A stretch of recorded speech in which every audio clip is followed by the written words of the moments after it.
My grandson stole my ring to propose, so I crashed the wedding and took it back on stage. They say revenge is a dish best served cold, but mine was served burning hot at exactly 2:47 p.m. on a Tuesday, right in the middle of my grandson's wedding ceremony. When I walked down that aisle with fire in my eyes and reclaimed my grandmother's ring from his bride's trembling finger, the silence wasn't just deafening, it was justice incarnate. But I'm getting ahead of myself. Let me tell you how the boy I loved like my own son thought he could steal $127,000 worth of my soul and get away with it. I'm Maya Johnson, 73 years old, and I spent 45 years as a registered nurse, 45 years of seeing the best and worst of humanity laid bare. I've held dying hands, confronted lying relatives, and fought tooth and nail for patients who couldn't fight for themselves, which is why my blood runs cold when I think about how I should have recognized the predator living in my own home, wearing my grandson's face. Marcus had always been my golden child, the light of my life after darkness consumed our family. When that drunk driver tore his parents from this world 5 years ago, I didn't just become his guardian, I became his everything. Every dollar of his college tuition, every month of his rent, every mile on his car, I paid for it all with a grandmother's boundless love. I thought I was raising a man of honor, a man who would carry our family's legacy forward. Instead, I was nurturing a snake who would strike at the very heart that sheltered him.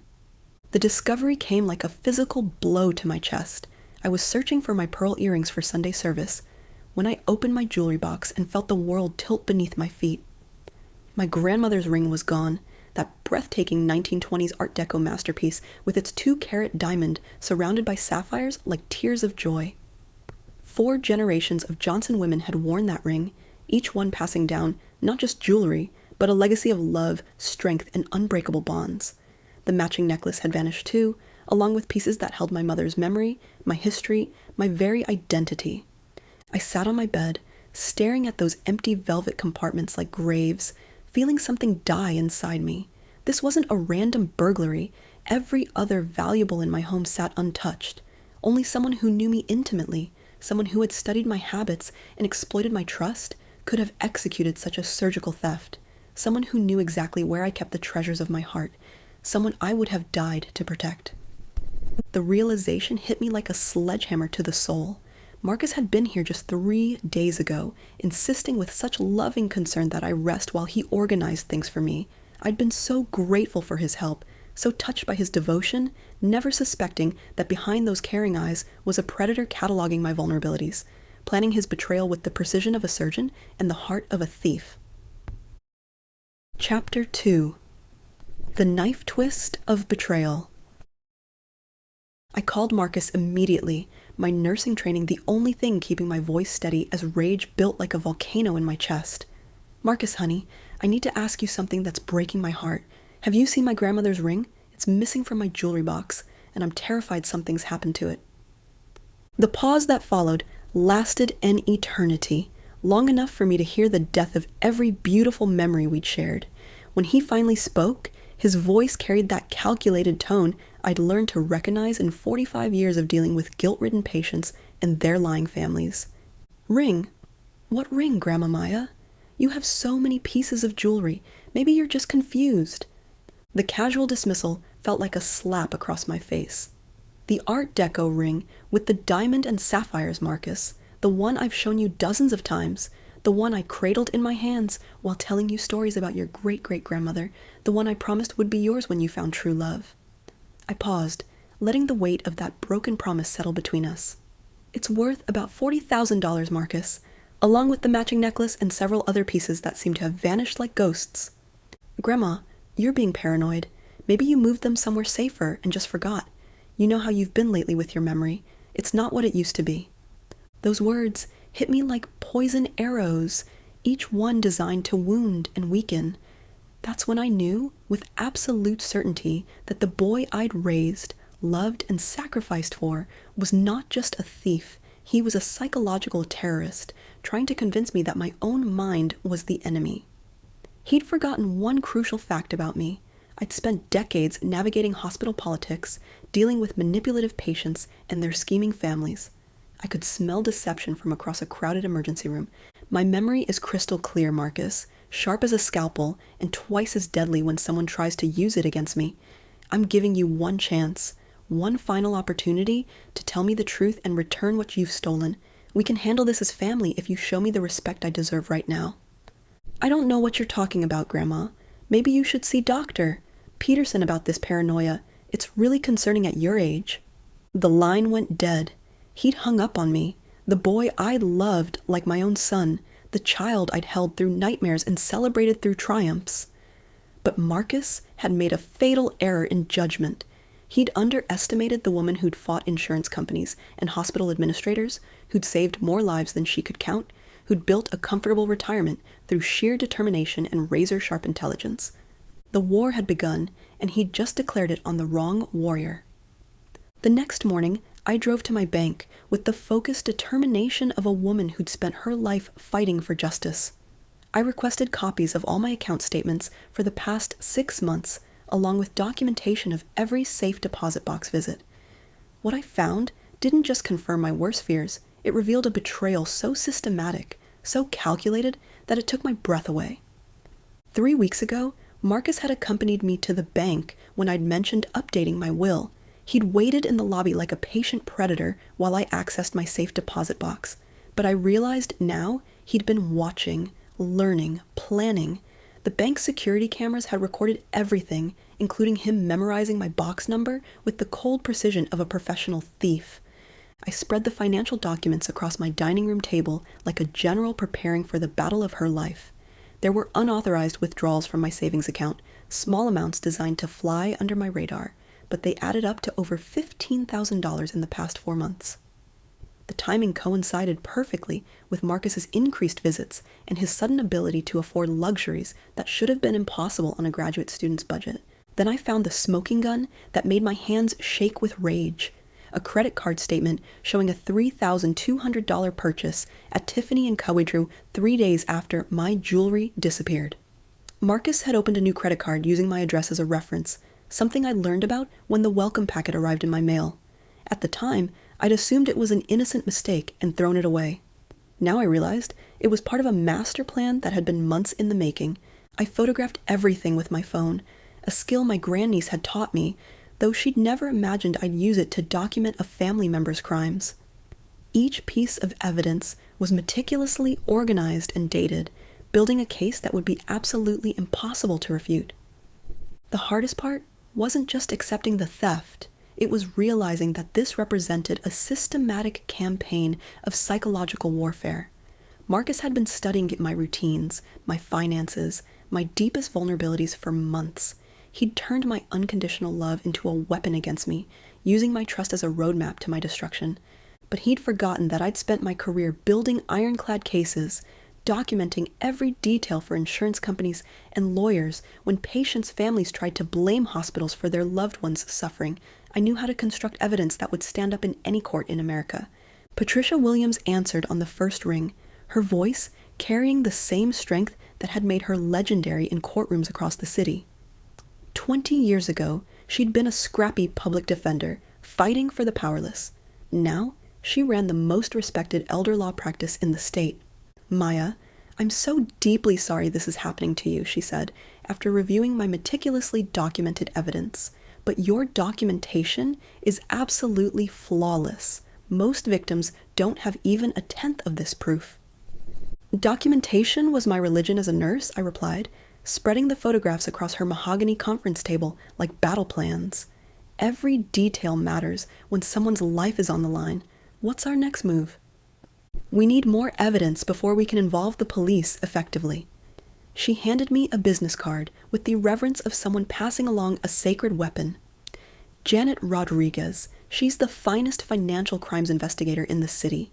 She specializes in cases where family members prey on the elderly, and she's never lost a case that matters."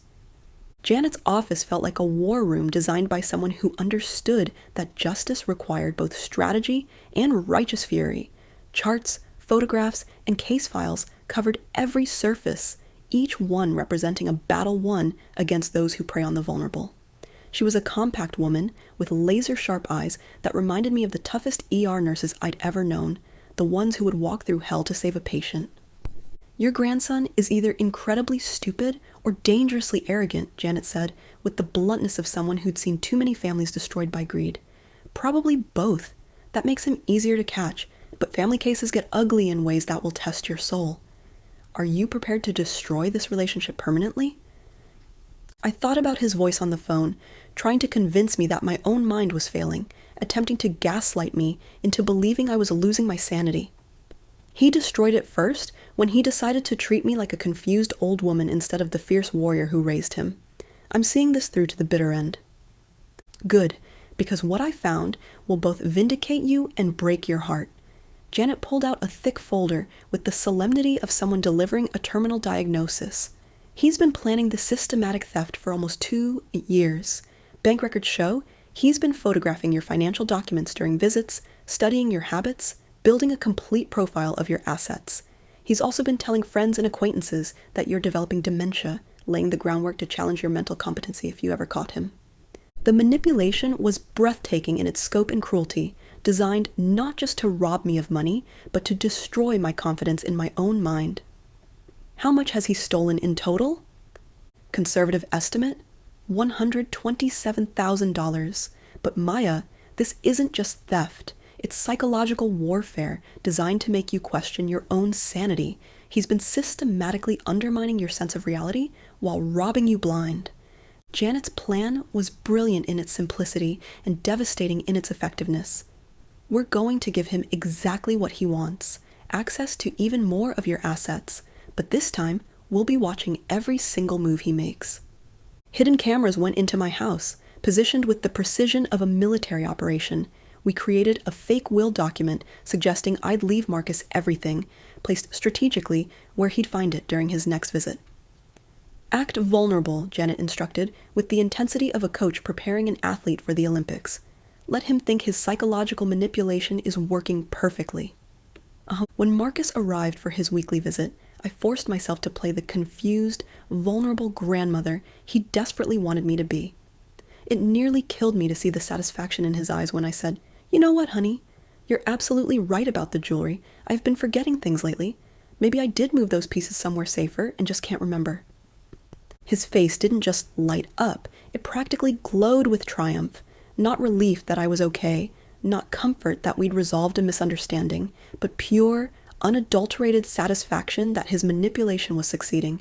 He was pleased that he'd convinced me to doubt my own sanity. "Don't worry, Grandma Maya," he said, wrapping his arm around me with the false tenderness of a predator comforting his prey. "Maybe we should organize all your important papers together. I'd hate for you to lose track of anything else that's valuable." There it was, the escalation Janet had predicted with surgical precision. He wasn't content with the jewelry he'd already stolen. He wanted access to my investment accounts, my property deeds, my entire life savings. He wanted to strip me of everything I'd worked for over 7 decades. "That's such a thoughtful idea, dear. Maybe we could do that next week?" "Perfect! I'll bring my laptop so we can scan everything into the cloud for safekeeping." The word safekeeping dripped from his lips like honey laced with poison. After he left, I sat in my kitchen shaking, not from fear, but from a rage so pure it felt like molten steel in my veins. I'd watched him slip effortlessly into the role of concerned grandson protecting his confused grandmother, and every word had been calculated manipulation designed to destroy my trust in my own mind. The hidden cameras had captured everything with crystal clarity.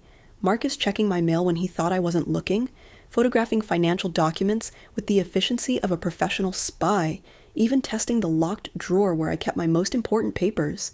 He'd spent the entire visit gathering intelligence for his next assault on my life savings. "He's planning something massive," Janet confirmed grimly after reviewing the footage. "But Maya, we have him dead to rights now. The question is, how do you want this war to end?" Marcus brought his fiancée Sarah to meet me 2 weeks later, and seeing her nearly shattered what remained of my heart. She was radiant, mid-20s, glowing with the kind of happiness that only comes from believing you've found true love. And there, sparkling on her finger like a mockery of everything sacred in my family, was my grandmother's ring. the ring that represented 4 generations of Johnson women, each one passing down not just jewelry but a legacy of love, strength, and unbreakable bonds. "Mrs. Johnson, Marcus is absolutely amazing," Sarah gushed, her eyes shining with the kind of adoration I'd once felt for the boy I thought I'd raised. "You've raised such a wonderful, caring man. I feel so lucky to have found him." I wanted to scream, to grab her by the shoulders and shake her, until she understood that she was about to marry a master manipulator who would destroy her life the same way he'd tried to destroy mine. But young love is not just blind. It's deaf to warnings and immune to logic. "Tell me about the ring, dear," I managed to say, my voice steady despite the storm raging in my chest. "Oh, Marcus completely surprised me." She held up her hand, admiring the stolen treasure that adorned her finger. "He said he'd been saving for months, working extra jobs to afford something this beautiful. Isn't it gorgeous? He told me it was vintage from the 1920s. "It is indeed." My heart shattered into 1,000 pieces, not just for myself, but for this innocent young woman who was wearing stolen goods while planning to pledge her life to a man who would betray her as easily as he'd betrayed me. Marcus watched me carefully throughout the visit, his eyes searching my face for any sign of recognition or confrontation. When I simply smiled and played the role of doting grandmother, he visibly relaxed. The arrogant fool actually thought he'd won, that he'd successfully gaslighted me into accepting his version of reality.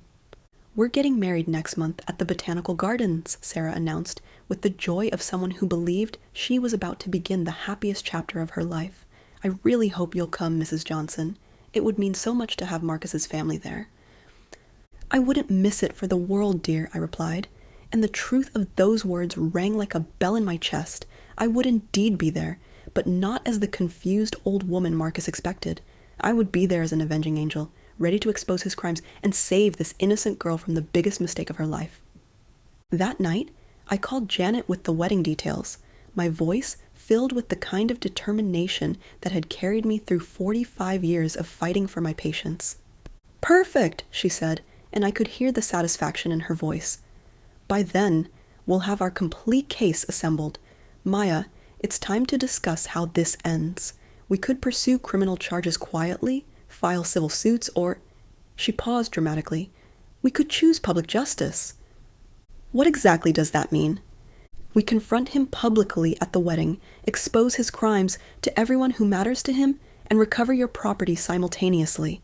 It's riskier legally, but it sends a message that elderly people will fight back with everything they have. It might also save Sarah from walking into the nightmare of her life." I thought about Sarah's trusting face, about other potential victims he might target, about all the elderly people who suffer in silence because they're too ashamed or too broken to fight back. I want public justice, but I want everything documented and completely legal. Then I have the perfect plan, and it's going to be absolutely beautiful to watch. Patricia and Janet presented their strategy with the precision of generals planning the most important battle of the war. They offered 3 options: quiet criminal prosecution, civil lawsuit, or what they called public justice, confronting Marcus at the wedding while simultaneously recovering my property and exposing his crimes to everyone who mattered to him. "It's riskier from a legal standpoint," Janet explained, her eyes gleaming with the anticipation of a warrior about to enter battle. "But it protects other potential victims. It might save Sarah from a marriage that would destroy her life, and it sends a message that will echo through every nursing home and senior center in America. Elderly people fight back." "I want option 3, I declared without hesitation, but everything must be documented, legal, and absolutely devastating. Janet's grin was fierce and beautiful. "Perfect! We'll attend as invited guests with law enforcement backup standing by. When the officiant asks if anyone has objections, you'll present your case to every person in that audience, with cameras rolling and evidence packets for every single witness." The morning of the wedding, I dressed like the formidable woman I'd always been, my finest navy suit, my mother's pearls, and a strength that radiated from every pore. If I was going to confront the grandson who'd betrayed me, I would look every inch the warrior I'd always been. Janet, Patricia, and Detective Martinez arrived at my house at 10 a.m. sharp. We'd briefed him completely on the case. He had arrest warrants ready and a team of officers positioned around the venue. "Remember, stick to the facts. Patricia coached with the intensity of someone who understood that this moment would define everything. You want to sound credible and powerful, not emotional.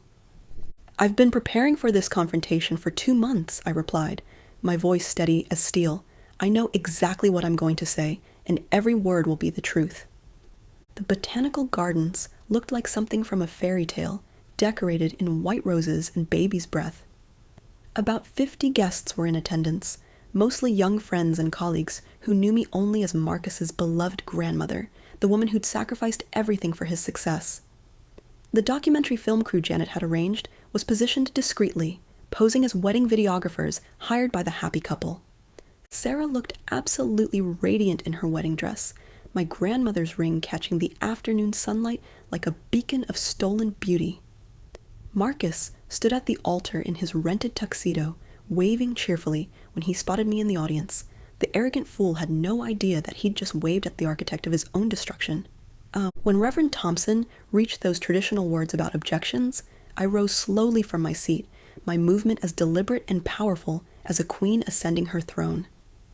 I'm sorry to interrupt, I said, my voice carrying across the garden with the authority of someone who'd spent decades commanding attention in hospital corridors, but I absolutely do have an objection. The silence that followed was deafening, electric with the tension of a moment that would change everything. Marcus's face went white, then red, then white again as the reality of his situation began to dawn on him. "Grandma Maya, what are you doing?" he stammered, his carefully constructed facade cracking like cheap paint. "This isn't the time or place for—" "This is exactly the time and place," I interrupted, my nursing authority taking complete control of the situation. "Before Sarah commits her life to you, she deserves to know exactly who she's marrying. Before these witnesses celebrate your union, they deserve to know the truth about your character." I pulled out the evidence folders Janet and I had prepared, each one containing documented proof of his crimes. "Ladies and gentlemen, I am Maya Johnson, Marcus's grandmother. I raised him from the age of 23 when his parents died. I loved him, supported him, and trusted him with my life. 3 months ago, I discovered that he had systematically stolen family heirlooms worth over $40,000 from my home. When I confronted him about this theft, he attempted to convince me that I was losing my memory. The wedding guests sat in stunned silence as Janet moved through the crowd, distributing evidence packets to each person present. The cameras captured every moment, every expression of shock and disbelief. "My memory is absolutely perfect," I continued, my voice growing stronger with each word, which is why I remember every detail of how Marcus systematically stole from me, sold my mother's jewelry, and used the proceeds to fund his purchases, including that engagement ring. I turned to Sarah, who was staring at me with growing horror, her face pale as her wedding dress. "Sarah, dear, that ring on your finger belonged to my grandmother. Marcus didn't save months to buy it. He stole it directly from my jewelry box 3 months ago. I have surveillance footage, bank records, and pawn shop receipts proving that he funded his entire proposal by selling my family's most precious heirlooms." Sarah looked down at the ring, then back at me, her eyes filling with tears as the truth crashed over her like a wave. "That's not possible. Marcus saved for months. He showed me the receipts." "The receipts are real, sweetheart, but the money came from selling my stolen property." I held up the documented evidence. "He's been lying to both of us." Detective Martinez stepped forward, his badge gleaming in the afternoon sun. "Marcus Johnson, you're under arrest for grand theft, credit card fraud, and financial elder abuse." As the handcuffs clicked around Marcus's wrists, Sarah slowly removed my grandmother's ring and placed it in my palm with trembling fingers. "Mrs. Johnson, I'm so sorry. I had no idea. I never would have—" "You were as much a victim as I was, dear," I said gently, closing my fingers around the ring that had finally come home. "You deserve someone who will love you honestly, not someone who builds his entire life on lies and theft." The wedding guests dispersed in shocked silence, many stopping to apologize for not recognizing the signs, for not believing that someone could be so cruel to his own family. The evidence was undeniable. Security footage, financial records, recorded phone calls where Marcus tried to convince me I was losing my mind. Justice had been served, but more than that, a message had been sent. Elderly people will not be silent victims. We will fight back with everything we have, and we will win. The trial that followed was swift and decisive.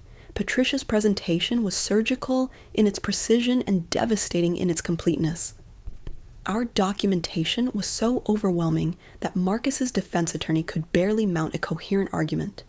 They tried the confused elderly woman defense, but our security footage, bank records, and recorded phone calls made that impossible to sustain. Your Honor, Patricia stated with the passion of someone fighting for justice itself, this case represents one of the most cruel forms of elder abuse imaginable.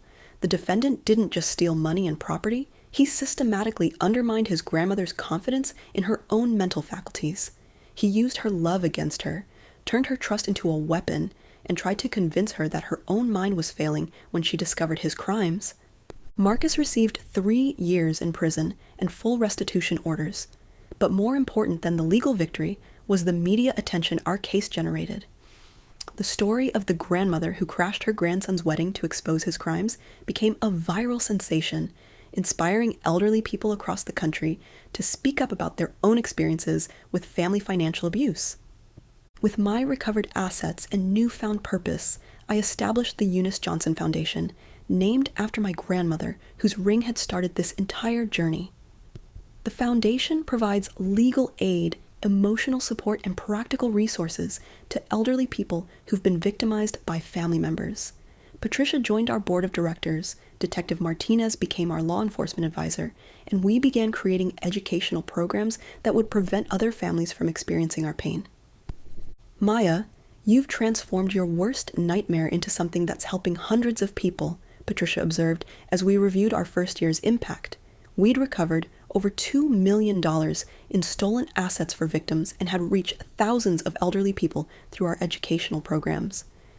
The most rewarding moment came when Sarah contacted me 6 months after the wedding disaster. She'd entered therapy to process the betrayal and had begun law school, inspired by our legal battle to pursue a career in family law. Mrs. Johnson, you saved me from making the biggest mistake of my life, she said, tears of gratitude streaming down her face. I want to spend my career helping people like us, people who've been betrayed by those they trusted most. I offered her my mother's pearl earrings, the ones I'd been looking for on that fateful morning when I discovered my grandmother's ring was missing. These represent integrity and strength, dear. I think my mother would approve of them going to a young woman who's turning her pain into purpose. Our work expanded far beyond my original expectations. We developed trusted advocate training for family members who wanted to help their elderly relatives protect their assets without being patronizing. We created partnerships with banks to implement transaction monitoring systems. We established survivor mentorship programs, pairing experienced victims with newly affected elderly people. The foundation became a beacon of hope for elderly people across the country, proving that age brings wisdom and strength, not weakness and vulnerability. 2 years into his prison sentence, Marcus wrote me a letter, his first communication since his arrest. I stared at that envelope for an entire day, debating whether to read it or throw it away. Finally, curiosity and perhaps a lingering hope for redemption won out.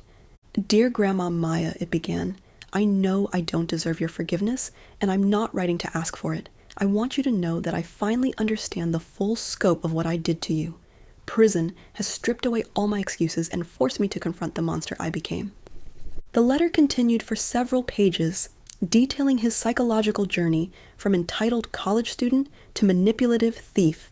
He'd started with small amounts, always telling himself that he deserved my money because I was going to leave it to him anyway. When I didn't immediately confront him, he'd escalated, always finding new ways to justify his actions. The worst part wasn't the stealing, he wrote with brutal honesty. It was how I systematically tried to destroy your confidence in your own mind.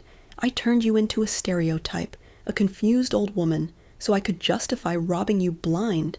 I actually started believing my own lies about your mental state because it made the theft easier to live with. He described the psychological counseling he'd received in prison, where he'd been diagnosed with narcissistic personality disorder. The diagnosis explained his sense of entitlement and his ability to manipulate people who loved him, but it didn't excuse what he'd done. "I don't expect you to forgive me," the letter concluded. "I just wanted you to know that I see clearly now what I did, and I understand that I destroyed the most precious relationship in my life. You deserve so much better from the grandson you raised with such love and sacrifice." I read that letter 3 times, searching for signs of continued manipulation, but something about it felt different from his previous communications. Raw, honest, and genuinely remorseful. Still, trust once shattered so completely couldn't be rebuilt with words alone. 3 more letters followed over the next 18 months, each one showing deeper insight into his behavior and its impact. When he was finally released on parole, he requested a supervised meeting at Patricia's law office. As I write this final chapter, I'm 78 years old, 5 years older than when I discovered Marcus's devastating betrayal, and infinitely stronger than the woman who once doubted her own perceptions. The Eunice Johnson Foundation has become a national force for justice, helping thousands of elderly people protect themselves from financial abuse while recovering millions in stolen assets. But more importantly, we've fundamentally changed the conversation about aging and vulnerability in America. The documentary about our story, Fighting Back, A Grandmother's War Against Elder Abuse, has been viewed by millions of people worldwide. It's become a teaching tool in nursing schools, law enforcement academies, and family counseling centers. The film's message is simple but revolutionary. Elderly people are not helpless victims waiting to be rescued. We are warriors, capable of fighting our own battles and winning our own wars. Marcus and I now have a carefully structured relationship built on accountability rather than the blind trust that once made me vulnerable. He works for the foundation as a peer counselor, helping other ex-offenders understand the devastating impact of their crimes. It took 4 years of supervised contact, rigorous therapy, and consistent demonstration of change before I felt comfortable with this arrangement. "I can never undo what I did to you," he told me during one of our recent conversations, "but I can spend the rest of my life trying to prevent other people from making the same choices I made. I can use my experience to help families recognize the warning signs before it's too late." His work with the foundation isn't just about his personal redemption, it's about the unique insight he can offer to families dealing with financial abuse. He understands the psychology of manipulation and entitlement in ways that even trained professionals sometimes miss. His presentations to family groups are powerful because he speaks with the authority of someone who's been on the other side of the equation. Sarah graduated from law school with honors and now works as a prosecutor specializing in elder abuse cases. She's become a fierce advocate for vulnerable seniors, using her own experience to understand the complex emotions that victims face when they've been betrayed by family members. "You didn't just save me from a terrible marriage," she told me at her law school graduation. "You showed me that I could turn my worst experience into my greatest strength. Every case I win, every family I help, it's because of the courage you showed me that day." The ripple effects of our story continue to spread in ways I never imagined. The Maya Johnson Elder Protection Act has passed in 12 states, strengthening penalties for family financial abuse and providing funding for victim services. Our educational programs have reached millions of seniors, teaching them to recognize manipulation tactics and trust their own instincts. But perhaps the most important lesson from my experience is this: your age is not your weakness, it's your strength. Your trust is not naivety, it's a gift that should be treasured, not exploited. Your love is not foolishness, it's the most powerful force in the universe. When someone betrays that trust and love, the failure is entirely theirs, not yours. To every person reading this who has experienced financial abuse, manipulation, or betrayal by someone they trusted, you are not alone in your pain. You are not powerless in your situation, and you are never too old to fight back with everything you have. Your voice matters.